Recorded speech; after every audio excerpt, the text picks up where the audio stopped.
একবার গরুর অত্যন্ত গর্বভরে শ্রীকৃষ্ণকে জিজ্ঞাসা করলেন, প্রভু, এই পৃথিবীতে কি আমার চেয়েও দ্রুতগতিতে উঠতে পারে এমন কোনো জীব আছে? ভগবান কিছুই বললেন না, শুধু একটি রহস্যময় হাসি হেসে গেলেন। এই দেখে সুদর্শন চক্রেও অহংকার ভরে প্রশ্ন করল, আমার শক্তির চেয়ে কি কোনো অস্ত্র শ্রেষ্ঠ আছে? শ্রীকৃষ্ণ আবারও নীরব রইলেন।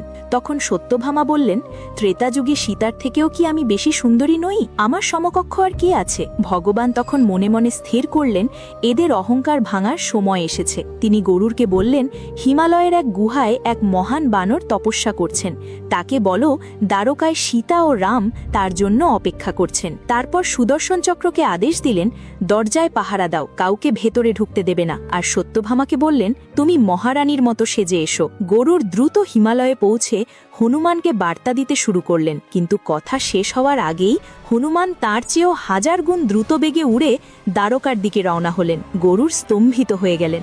দ্বারকায় এসে হনুমান রামরূপে আসীন শ্রীকৃষ্ণকে প্রণাম করলেন। ভগবান কৃষ্ণ জিজ্ঞেস করলেন, দরজায় কেউ তোমাকে আটকায়নি? হনুমান মৃদু হেসে বললেন, প্রভু, একটি চক্র আমাকে থামাতে চেয়েছিল, কিন্তু তার সঙ্গে যুদ্ধ করলে আপনার দর্শনে দেরি হতো, তাই আমি তাকে গিলে ফেলেছি। এরপর তিনি সত্যভামার দিকে তাকিয়ে জিজ্ঞেস করলেন, প্রভু, এই দাসীকে, আমার মাতা সীতা কোথায়? এই এক প্রশ্নেই সত্যভামার অহংকার ভেঙে গেল। এভাবেই শ্রীকৃষ্ণ হনুমানের মাধ্যমে গরুরের গতি, সুদর্শন চক্রের শক্তি এবং সত্যভামার সৌন্দর্যের অহংকার এক মুহূর্তে চূর্ণ করে দিলেন। এই কাহিনী আমাদের শেখায়, অহংকার যত বড়ই হোক, ভক্তি ও নম্রতার সামনে তা টিকতে পারে না। কাহিনী ভালো লাগলে ভিডিওটি লাইক ও চ্যানেলটি সাবস্ক্রাইব করুন, আর কমেন্টে লিখুন, জয় শ্রীকৃষ্ণ, জয় হনুমান।